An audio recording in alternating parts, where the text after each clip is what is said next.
Խնդիրը, որ զինվորների քվեարկության ազատ կամքի արտահայտման հետ կապված դեֆիցիտի, այդ բոլոր հարցերի պատասխանատուն եւ մեղավորը կասեք ով է, իշխանությունը։ Ուրեմն իրենք այնպես են կազմակերպել այդ ընտրատեղամասում քվեարկությունը, որը հանգեցրել է այնպիսի դժգոհության, որ հիմա մի հատ էլ ասում են դե չէինք կարող անվավեր չճանաչել, բայց դա իրենք են ամբողջությամբ պատասխանատուն։ Հիմա շարունակությունը Հարցը հետևյալ կերպ դնենք, արդյոք կարելի էր նշվածը կանխարգելել թե ոչ, իհարկե կարող էին, բայց դա էլ չեն արել։ Հիմա ինձ մոտ հարց է առաջանում, իսկ հնարավոր է նման տեսակ մարտավարական գործողություններ իրենք մշակել են ի սկզբանե։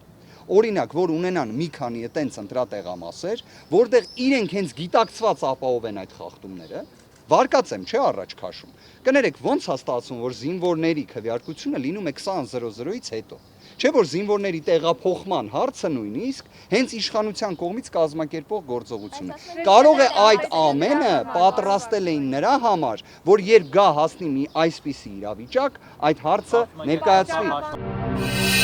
Բաժանորդագրվեք Արմաթ մեդիայի ալիքներին սոցցանցերում, հետևեք մեզ նաև Armat Media AM կայքում։